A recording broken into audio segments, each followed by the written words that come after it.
How are you doing? I'm all right. How's it This going? meeting is being recorded. Good. Just surviving in Canadian winters. Yeah.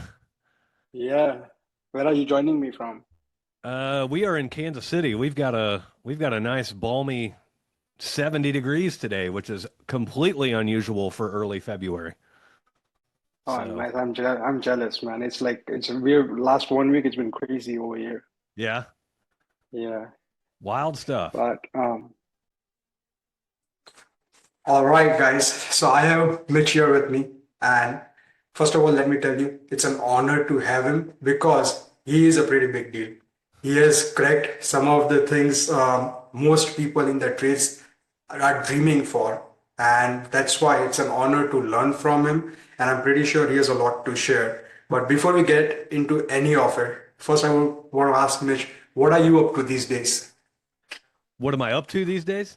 Yeah. Oh, well, so I sold a majority of the ownership of my plumbing company in September, and so now I'm focusing all of our efforts on our podcast and on trade wins and helping other trades-based people replicate the same results that I was able to do with our plumbing company. And that was uh, 61 months from the day we opened to the day I sold.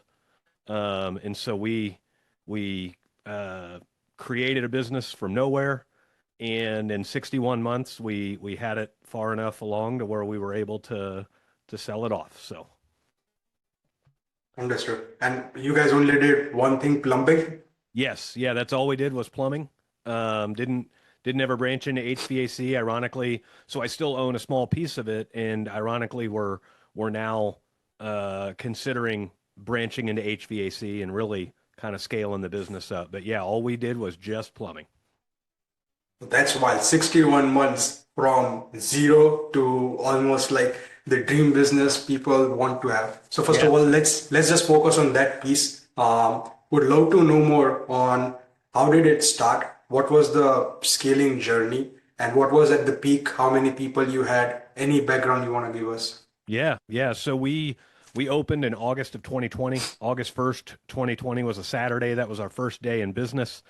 And I had, prior to that, I had 19 years of experience in the trade and in management and leadership. And so I was able to use all of that to create a company that from day one operated fairly smoothly.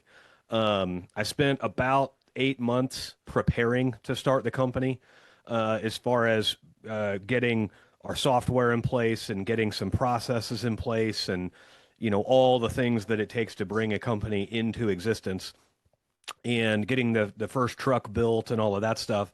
Got all of that squared away in 8 months, and then we opened August 1st, and we kind of hit the ground running. We were doing some pretty commendable revenue right out of the gate. I was able to pay off all of my startup expenses within 3 months of starting the company. And so 3 months in, we were debt free. The business didn't owe anybody anything.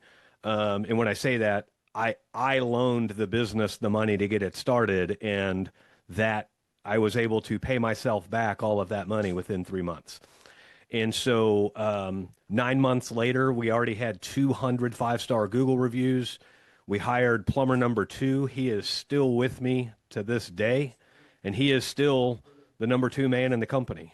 He is now our field manager, or he manages everything that happens in the field. At month 10, we hired plumber number three, and then we just kind of kept growing smoothly and consistently from there. So I placed a big focus on systems and processes that allowed for us to repeat experiences for customers. And so we have a certain client experience that we walk all of our clients through, and it's the same process on every call. And that in itself helps create predictable performance. But then we have a lot of processes on the backside of the business for how we handle service calls and how we handle money and how we handle disagreements and all of these kinds of things. And so all of those processes made it attractive to buyers. And that's the kind of the number one thing. If you ever want to sell a company, buyers want to buy EBITDA. They want it, it's got to be profitable. So they're buying EBITDA, they're buying systems and processes, and they're buying automation. And I don't mean automation like digital automation. I mean automation when it comes to management automation. Um, in other words, can the owner of the company walk away for a week or a month and the company still produce great things?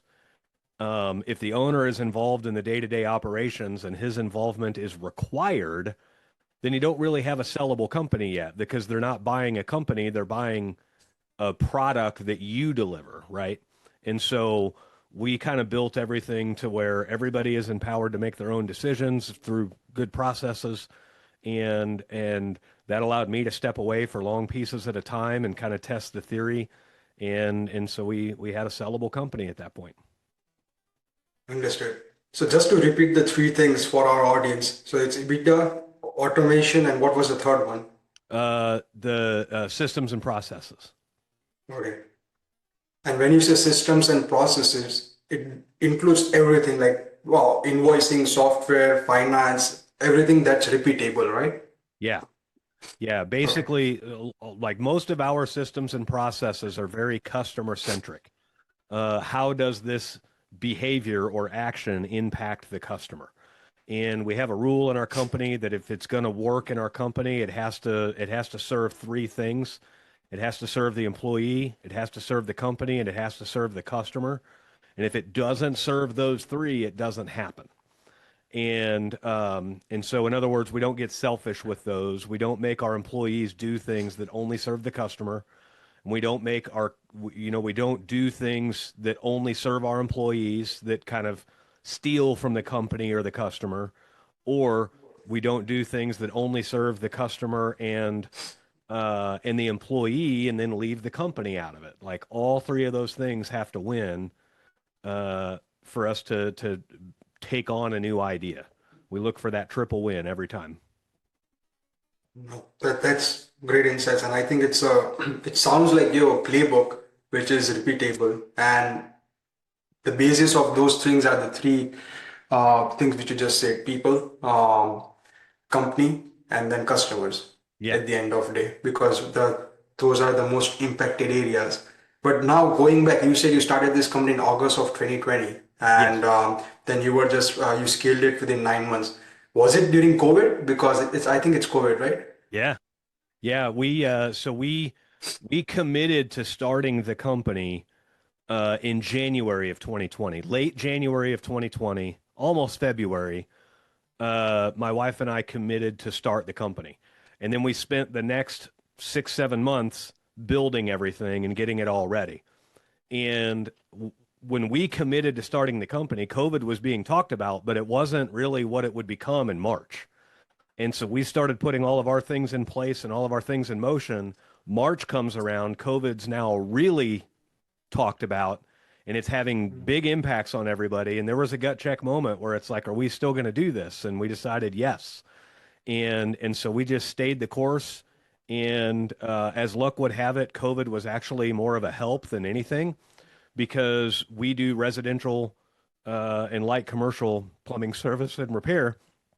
And when you lock everybody in their houses for a couple weeks or a couple months, they're pretty hard on their plumbing. And then whenever the government was giving out stimulus money and all of that stuff, that also helped lift the business up off the ground a little bit. So by no means were those the saving grace. It's not like we got lucky, but we were just able to recognize and have gratitude for the ways that COVID helped us grow. No, that's crazy, and I think, as you said, like there's a grit factor which is there, which you I think have a ton of grit to do it because based on this early conversation, you seem to be a guy who can figure out things when we put him in a box. And of course, most businesses cannot scale even past 1 year because they don't have the right systems in place, as you said. And there's a few checklist things you need to do to have those in place. Now, going back, you said I think within 1 year you are doing. Can we say it was around $1 million in revenue? So yeah, by the time we completed our first year in business, our first fiscal year in business, we were already pacing $4 million years. And so what I mean by that is by the time we hit month 12 in business, we were doing, it takes $83,333 a month to have $1 million year. We were already doing in excess of 83.3 in monthly revenue. Our first full year in business would have been 2021. We did 779 that year. And the main reason why is because we went the first 4 to 5 months of that year with limited staffing. And so the very next year we did 1.2 million. So, second full year in business, 1.2 million. Um, first full calendar year in business, we did 779. But that's still pretty good, I think. But now, just focusing on that area, because at FieldCamp, we get a ton of people who come to us and they are not only looking for a software because that's the business part of it, but they are kind of lost. Because when we say that they are like, hey, Gilles, we are trying to market our truck and we want to design a really nice truck that gets people's attention. We want to have a website. We want people to have like online booking through Google Maps. We want to do this. This is a big wish list. And I think what advice usually I give is just like there's too much to focus on. But I think you would be the better person if there's so many things in 2026 a person can do when they are starting, especially online presence. What should be their focus on? The biggest focus you need to have is don't compare yourself to the big dogs, the big players in your area, because they're mature businesses. They have the staff to handle all of those little things that you just talked about, online booking and marketing and branding and trucks and everything else. It's gonna look ugly the first time you do things, right? My first website that I bought, I paid $1,000 for it. It was basically like 3 pages. The coolest part about the website was it had a contact form where they could put in their info, briefly describe their issue, and we would reach back out to them. I'm on my like fourth or fifth website now. And so don't think that you can't get started because you don't have that fifth website up and running, right? Obviously, the fifth website looks a lot better than the first, but we all started somewhere, right? It's no different than like learning how to play football. The first time you throw that football, it's going to be wonky and it's going to feel weird. You got to work through that, right?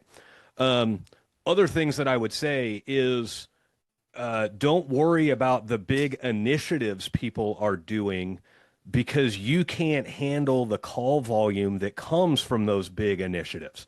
In other words, there's a lot of people that are like, they'll say, well, I want to do SEO or search engine optimization, but it would cost me so much to rank number one in my area. And it's like, dude, you're one truck. You don't need to rank number one. You could rank number 8 and stay plenty busy. We didn't even start running SEO until we were our first full year in business. Literally like 12 calendar months into the year before we started doing anything with SEO. And it was very basic at that time. It wasn't anything glorified. And I'm now on my third SEO company. So again, what got you here won't get you there. And what got us off the ground with SEO were 2 companies away from that one. Worked with another company, learned some more things. We got kind of screwed by the second company. The first company, we just kind of outgrew their capabilities. The second company, we caught them in a theft issue. And so now we're on our third company and couldn't be happier. Now, would I have wanted this third company to start out? Maybe, but I also wouldn't have learned everything that I needed to learn from the other 2 companies to have gratitude and appreciate everything that this third company does for us. Understood. I think software vertical wise, it's pretty same. Like for example, if as a field camp, as a startup, if we are comparing someone like let's say Service Titan, we have a lot of respect for what Service Titan has done in the space because they brought a lot of new initiatives. But we cannot be like, hey, let's spend $1 million in ad spend right out of the box. We have to like, okay, what do we need? Okay, Right. to grow revenue, as you say, you needed like You said 80K, I think that's what you said. So you needed that number to reach your goal. So that's what we say, okay, to reach our revenue goals, we need 60 leads. Now, how does those 60 leads are gonna come in? And that's where we invest the money. So Yeah. couldn't agree with that more. But what's the one, if someone is just starting the business, because as you know, in America especially, we have a trade crisis where we need more people in trade, and as in the coming 5 years, we are going to see people, especially in all areas of trades, they are going to start new businesses. What's the one thing they can do? The first thing that they have to do for marketing perspective when they start the business for 6 months. I would say that has to do with your personal brand. So like take social media, for example. Facebook has community groups where there is all the time people in those groups looking for recommendations for home service companies. And if you have a decent online presence, you will show up in those Facebook groups. Now, a lot of the times, most of the time, 85 to 90% of the time, they're not tagging your business, they're tagging you personally. And so you have to be willing to get out there and expose your own personal social media and get exposure on that. And I see a lot of business owners that are afraid to market themselves. They would rather, they're petrified about marketing themselves. They would rather spend thousands of dollars a month for somebody else to do the marketing for them. You don't have thousands of dollars a month when you're young and small in business. So you have no choice. You have to figure out how to get the lead flow. And so getting comfortable, getting on social media and putting yourself out there is huge. And I'm not talking about putting yourself out there with specials and coupons and discounts. It doesn't matter. Like I could make water heaters $1,000 off today in our plumbing company, and it won't change the amount of water heaters we sell. Because if you don't need a water heater, it doesn't matter how cheap it's going to be. You're not going to buy a water heater, right? Um, that's not something that you just buy when it's cheap and then use when it's expensive. Like you only buy a water heater when you need a water heater, and if you really want to respect the services that you offer, you don't offer coupons and discounts on those. Um, Grocery stores can offer a discount or a coupon, buy three, get one free, or whatever the case may be, because grocery stores are buying in bulk and they are planning to sell so many of these things. And then those things take up room in their store. And those things usually have an expiration date. And so if they bought too many and now they're nearing the expiration date, well, now they have no choice. They have to put them on sale to get rid of them or throw them away. In a home service business, we're not selling products like that. We're selling services as customers need them. And so we have to find ways to get in front of customers when they need our services, but we also have to find a way to stay in front of customers when they don't need our services. If we stay in front of them when they don't need our services, then they think of us when they do need our services. And so the easiest way to do that is have fun on social media and don't talk hardly at all about the services that you offer. Like we have a plumbing company. Nobody goes to social media hoping to hear a really cool expose on the dynamics of heating water, right? But they do want to see the really cool dog that we saw in a customer's home, and they do want to see the finished product of a really cool piping job we did, or something like that, right? They want to see the interesting plumbing product that's just kind of neat, but is still seemingly unrealistic. They've got bathtubs where the spout isn't on the bathtub itself. The spout comes out of the ceiling and it drops a beam of water into the tub. Like you make that kind of a post. You may have never installed one of those and may never will, but you make a post like that and people love it. But you make a post saying, convert your two-handle tub and shower valve to a single-handle tub and shower valve today for $100 off. Nobody's going to buy that thing because they don't know, like they don't need that day. So it's all about finding ways to stay relevant and stay in front of customers. Understood.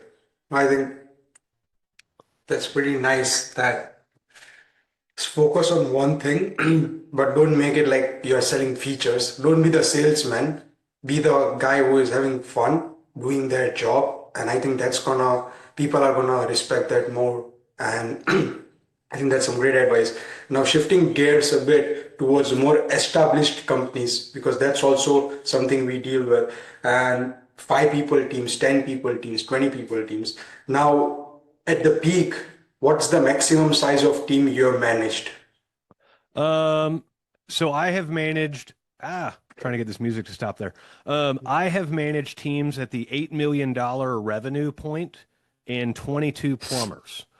And then we had a staff of 4 or 5 in the office that included, like, in addition to the 22 plumbers. Our company that I sold was nowhere near that large. Didn't need to be that large. Um, the company where I managed the team of 22 plumbers, that company had, before I moved over to that company, they had recently been purchased by private equity, and I made a selective decision to go work at that company so that I could get the experience of, like, what is it like to work at a company that's been bought out by private equity. So then I could kind of reverse engineer the math to say, okay, what led up to being able to sell this company? What were they interested in buying? And you said you didn't need to be that big with your own company. Why was that? So the just the size of our company, basically I had an EBITDA multiple in mind that I had two things in mind. I had one that I always wanted to own a sellable company, because owning a sellable company is a great company to own, right? If you own a company you can't sell, that means there's big problems in the company, and I don't want those big problems. So every decision I made was, does this help or hurt us in a position of sellability? But then also, I had an EBITDA multiple in mind.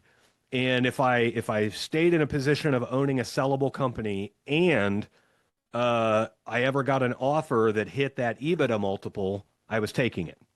And so that's what I did. We were sellable pretty much from, I'm going to say pretty much from about a year and a half on.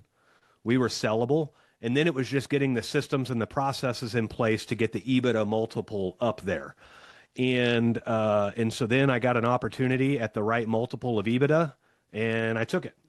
And then the original plan was to sell 100% of the company, but the more time I spent with the prospective buyers, the more I realized I liked them a lot.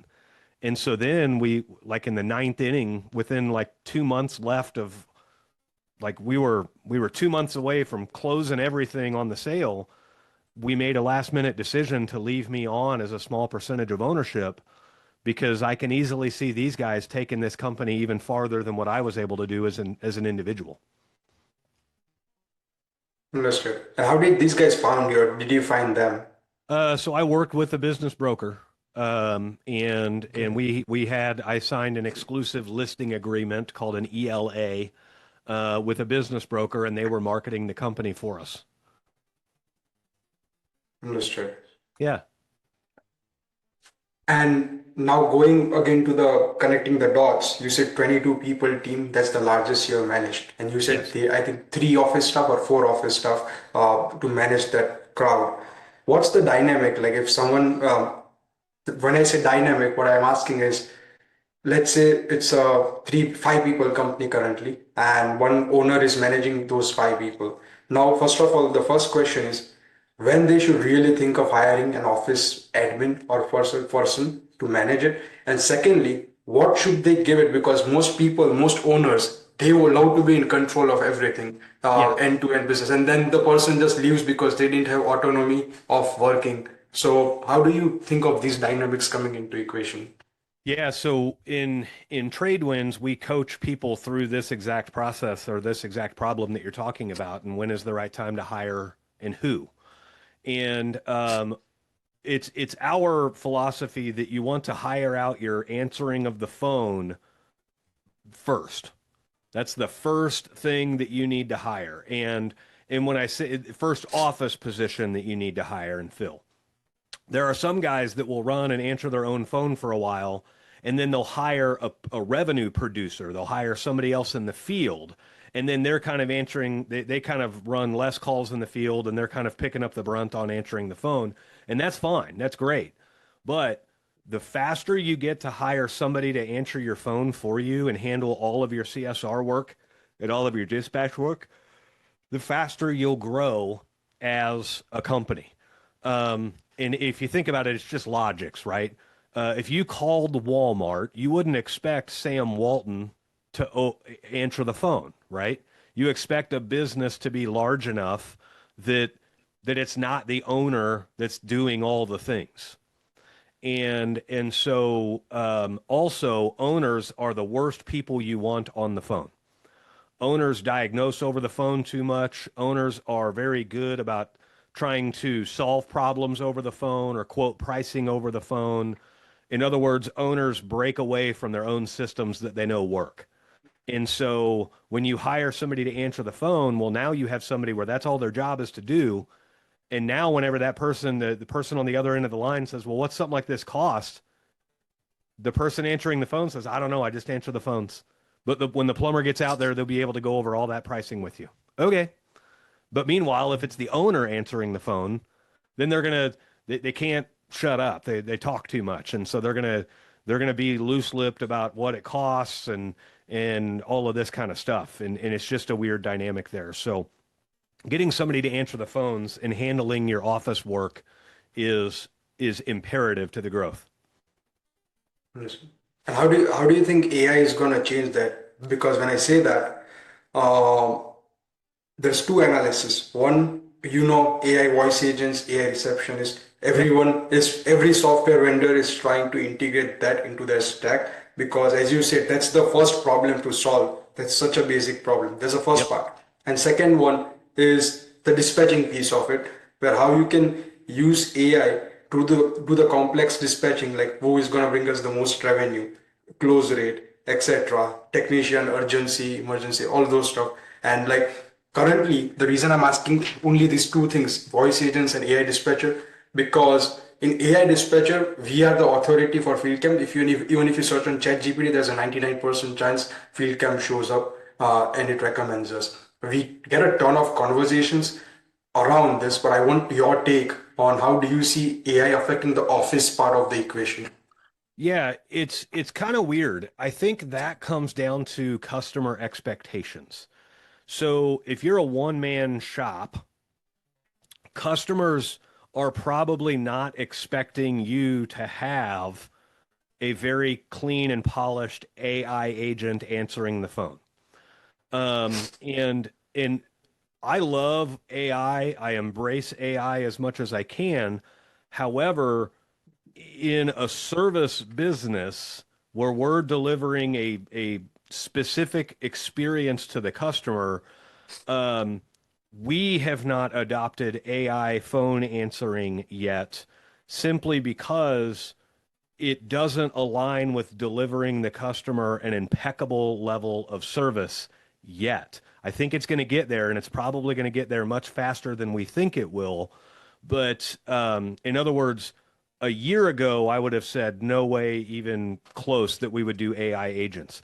Today, some of these AI agents are pretty good, and it's worth considering. So a year from now, it may be totally in play. It just depends on how fast it develops.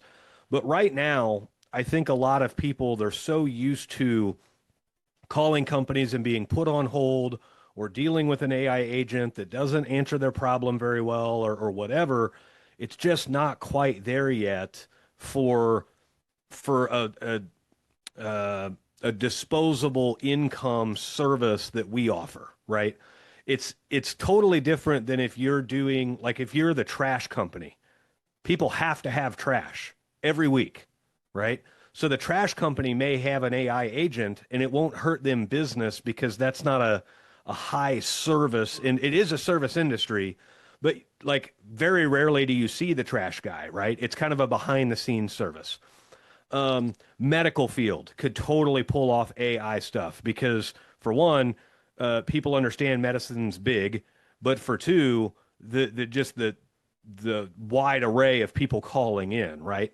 But with home services, you're dealing with such more personal of an issue, and you're going to be putting a technician in somebody's private dwelling. And so that customer has to feel at ease with your company every step of the way. And like I say, I'm excited for where the AI agent thing goes. I just don't think it's there for the level of service that we want to provide. I don't think it's quite there yet. Now, you take a commercial plumbing service company where the person calling in for your services is probably not even in the same state as the building that you're going to go handle. And the people at the building are just going to let you in the door and they're not even the ones paying the bill. You know, it's their AR department's going to, or their AP department's going to pay the bill or whatever. You know, again, that's a different level of experience for the customer. And that's where AI should be kind of learning all of its language models right now is there so that once we bring it into the personal like, I mean, you got to think about it like the, the master bathroom in a house is like one of the most sacred places in a home, right? This is where the owners of the home get undressed every day. Yeah. And you usually have to get there through their bedroom. And so it takes such a high level of trust to work in those areas that at this point, dealing with a person on the phone, I think is a little better. But definitely on the real estate transactions, anything commercial, anything industrial, like that's where AI should be totally learning its language. Yes. Do you think AI will become the next SEO for a trade business? Like it would be a no-brainer if they want to grow? Oh yeah. Yeah, you're already seeing that now. They've got, you know, AI engine optimization, kind of like SEO, but for AI, and even that's such a volatile. I don't want to say volatile. It's changing so fast and so rapidly, and so much that what worked 2 months ago doesn't even work now. And for instance, about 6 months ago you could ask AI where it was getting its data from, and it would tell you we get 80% of our data from Reddit, we get 15% of our data from Yelp, you know, and we get the other percent from like Better Business Bureau. Well, if you ask it today, it'll give you different answers. And so, like, it's not one of those things where you ask it, where do you get your data from? And then you spend a year investing in that area because it may pull up stakes from that area and no longer pull data from there anymore. One of the weird things is Google's AI doesn't pull from Google. It's the weirdest thing ever. Like, it doesn't matter how many Google reviews you have, Google's AI won't factor your review count or your review score in all of that. It's factoring all these other places that you land on the internet. It's so wild. Definitely. And I think it's a crowded space, like for anyone. There's no playbook, first of all, because when Google started and people were just like, there was nothing called as SEO. People were just like, hey, let's write a article. Then Google showed everything basically. And Yeah, then because more people started doing it, it made SEO game tougher and tougher and tougher. So now if you want to rank, as you say, number one, maybe you would need a $10,000 spend to make backlinks, to make like all those things, and ultimately do that. So yeah, definitely agree with you. And also what you said, I think here's the industry dynamics. Correct me if I'm wrong. Most smaller field service teams, one to two or anything less than five people, their current focus is how to not miss the calls. And so they are evaluating AI, especially in the voice agent arena, where yep, they don't miss it because owner is the only one taking it. Then if you go anything more than 10 people team, your question is no more the AI taking the call because your office to answer it. The more difficult question is to do dispatching and scheduling ultimately. right. So is this kind of the breakdown correct? Yeah. Yeah. And see, that's like dispatching and scheduling is a place where AI could totally come in because that has less to do with the customer experience and more to do with just internal operations of the company. And so, um, if you were to ask me today where would I incorporate AI and where I wouldn't, it would be on all the behind the scenes things, but not necessarily on like I still have a year ago I had this firm stance that was AI has no place in the customer experience.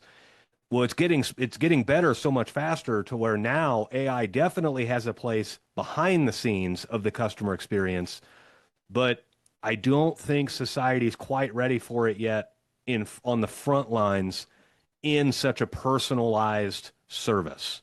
Um, again, your trash companies, your cable companies, those other companies where you kind of have to have the service no matter what, they can totally do it. The expectations are different there.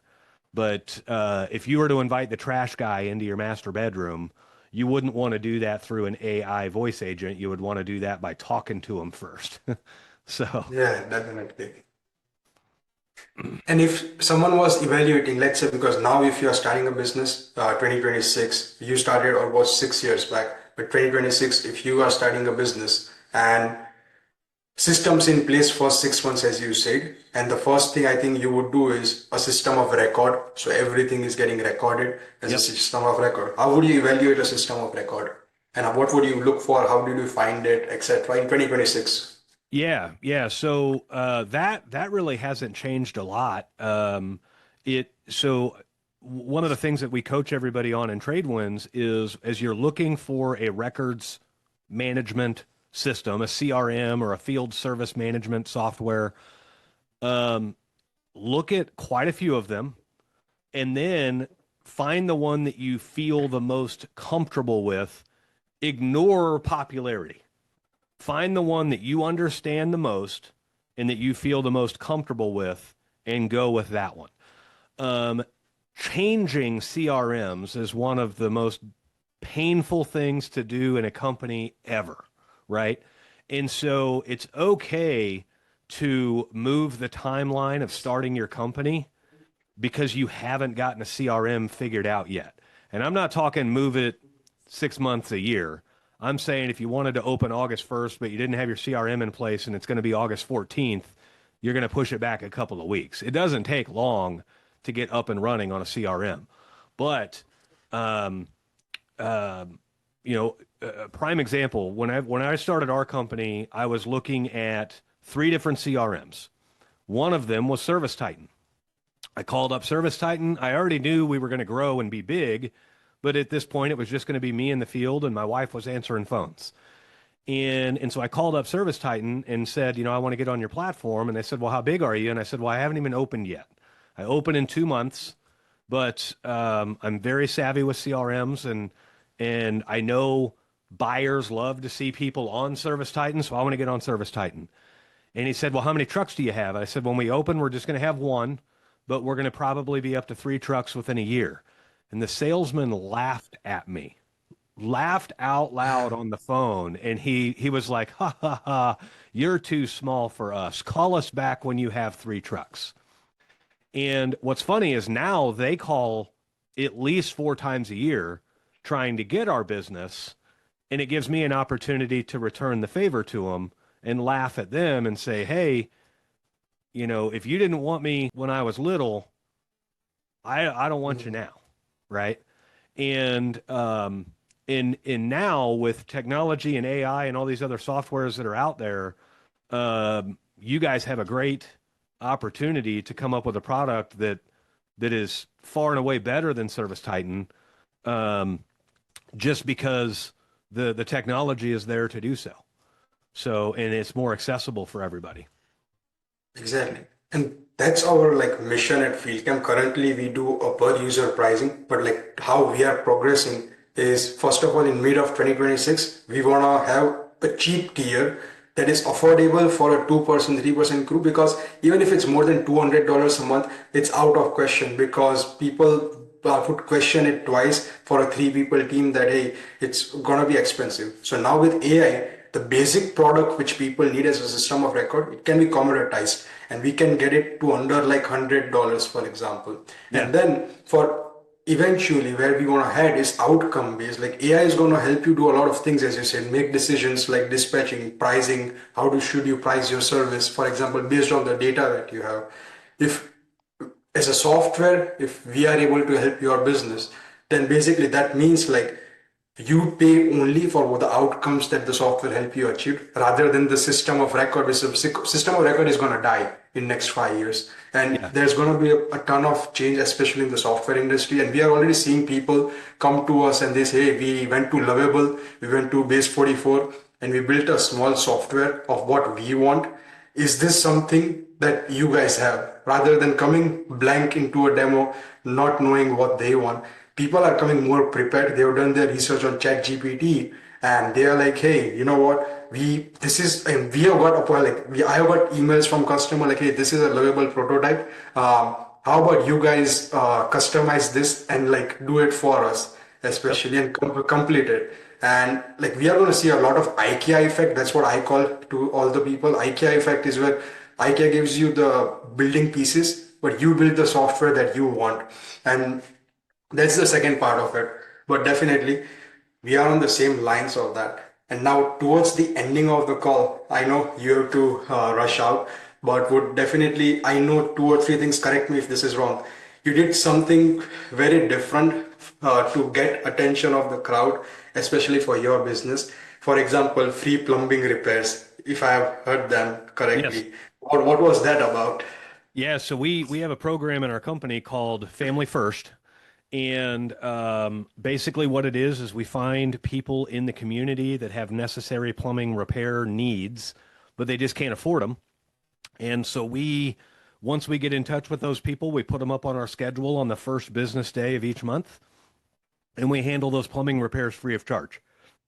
Um, where that came from was I used to work at a company where they would never do any charitable work, and they would waste significant amounts of time trying to get their plumbers to make a sale in a house where that house has no money, and it was like, man, it would have been faster and more profitable to just do that minor repair for free and get out of there than it would have been to try to spend 2 hours trying to get these people to spend a couple $100. And so we just got in front of that and we're like, hey, if these people, this other company looked at those types of customers like they were a burden to them, like they were clogging their schedule up. And I was like, well, if these people are going to be a part of our schedule, whether we want it or not, well, let's just organize around it and make the first business day of each month about them. And we've gotten to meet some really great people for that. We've got some amazing cheerleaders for our company out there, people that we've taken advantage or not taken advantage of, taken care of through that program. They now take care of us because somebody will go on social media and say, hey, I need a plumber. Do you know anybody? Well, of course, they're going to recommend the plumber that took care of their needs at a time where they couldn't afford them, right? And so, we also got a 5-star Google review from all of those people and everything else. So they definitely provide a tangible value to the company, even though we're doing the work for free.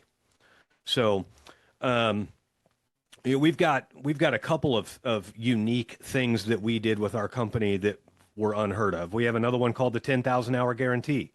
And that is we make a promise to our customers that any plumber we put in your house has 10,000 hours of experience or more.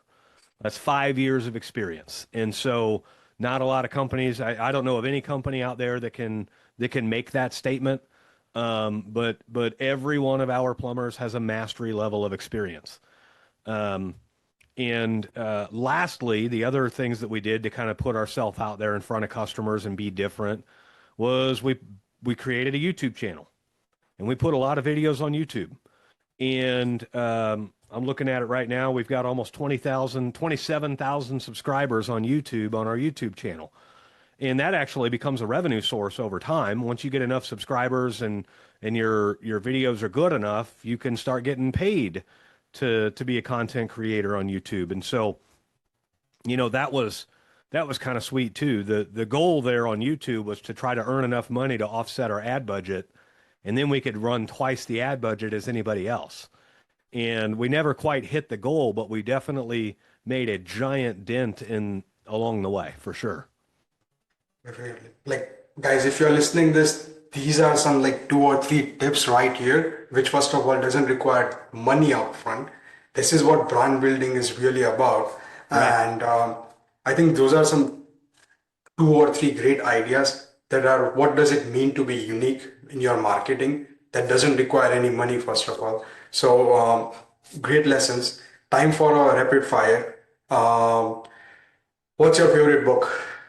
My favorite book, I'm kind of a marketing guy, and so I like the book called They Ask, You Answer. It is a great marketing book. It goes right into what I was saying about the YouTube stuff. Your customers are asking questions to their spouses and to themselves way before they call you. And so if you can put your videos and you can get your online presence out there in a position to where when they're asking questions on the internet, you show up, that's really key. And so one thing that I'll leave everybody with, and this is timeless, this has happened for years and it will continue to happen for years. If you go to Google right now and you type in what toilet should I buy and click on the video results, there's a good chance you're going to see our video in the top three. And it's a YouTube video we made where we went to Home Depot and we bought the two most powerful toilets that they offer, and we bought the cheapest toilet they had for sale. And we torture tested them, and it was kind of like, do you really get what you pay for? And we have another video called "Do I Need a Thermal Expansion Tank?" Notice how all these videos are titled as a question, and that was inspired from the book They Ask, You Answer. It's let's make these videos answer questions that customers have. Listen, man, you're a genius. You know how to connect the dots really well Yeah. across trades. So that's perfect. Now, what's one misconception people have about you? Um, I think probably the biggest misconception about trades is going to be customers think that we make a lot more money than we do, because they don't understand that trades are some of the more expensive businesses to operate, right? I've got a whole fleet of trucks. The trucks cost me $120,000 to each to build. I've got a guy driving that truck that has a guaranteed 5 years of experience. He's making over $100,000 a year. And so it costs significant amounts of money to run all of that all over town. Insurance on trades is insanely expensive, especially plumbing, because if we make a mistake, it's usually a very expensive wet mess. And so our insurance rates are outrageous, all of those kinds of things. So I would say from the customer aspect, it's that we make a lot more money than we do. And I would say from a tradesperson aspect, looking to start their own company, it's that business is a lot harder than you think it is. When you're working for somebody else and somebody else is handling the business part of it and you're just handling the trade part of it, getting work and keeping customers happy is not as easy as a lot of people think it is. Understood. Understood. And lastly, what's up with your t-shirt? I see a nice line written there. So what's about that? Yeah, so we branded our entire company around the slogan. We have the trademark on this: fix pipes, pet dogs. And where this whole thing started was our logo for the plumbing company's right over my shoulder, and it's my name. It had nothing to do with pride. I did not want to name the company after me, but I looked at the biggest companies in our market, and all of the biggest companies in our market were named after the original owner. And so it was one of those things of if I want to be big in our market, it's going to have to be named after the original owner. So I actually wanted to name it Superior Plumbing Systems, but we landed on this. And then I took a nod from Sesame Street. Their logo is a street sign, and I thought, well, street signs are pretty good ways to tell people how to get places. And so if I want people to subconsciously know where to call us or how to find us, our logo is the same color, the same font, the same Wow. ratios as a highway sign in our area. And then it was just the green thing with Smedley, and I'm like, it's missing something. And so then I just happened to be looking across my house, and there was my dog kind of sitting over the edge of the couch. And I'm like, that's what it needs. It needs a dog perched up over the corner. And we've branded our whole company around dogs because almost all homes have a dog. And that's always a matter of conversation. Do I need to put the dog away? Do you like dogs? Do you not like dogs? Can you introduce yourself to the dog and everything else? So we just leaned into that hardcore. and we own the slogan "Fix Pipes, Pet Dogs." Half the reason we're there, we're going to fix your pipe, but the other half of the reason we're there is we want to pet your dog. And we have customized dog treats that we give to every customer that have our logo in them or our slogan. We got two different kinds, but we just totally embraced the dog thing because that's a concern a lot of people have. And there's a lot of people that take better care of their dogs than they do their own kids. So, But that's a brand lesson right there. Like I didn't think of the street sign, but now you say that it strikes right there. It's something I cannot forget at this point. Now yeah. that you've said it, I think guys, if you have any, if you need any tips, if you need any content on how to scale any business in trades, follow him on his YouTube channel. As he said, it's pretty big and he shares a quite ton of stuff. He has his own podcast, the Void Podcast, so you should follow that as well. And do you have any questions for me? Yeah, no, I just kind of throw out our connection stuff there. You guys can find me on Facebook. That's where I'm most active. Just look up Mitch Smedley. And I'm the one I pay for the blue check just to make sure that nobody tries to take advantage of my following through scams or anything else. And then we've got two different YouTube channels. We've got one for the plumbing company called Smedley Plumbing. And then we have another one for the podcast called The Void Podcast. White background, red letters says The Void. Pretty easy to follow there. Our podcast is also on iTunes and Spotify. You can just type in Mitch Smedley, The Void, and you'll find it wherever you're at there. The podcast we've been doing for like 4 years. We're well over 200 episodes in. And, we doing it for that doing it for that long, you kind of run out of stuff to talk about. So we love when people email in questions that we can ask current relevant questions. So, yeah, No, definitely. Give him a follow. You will learn a lot. I'm pretty sure about that. But thanks for your time, Mitch. you bet.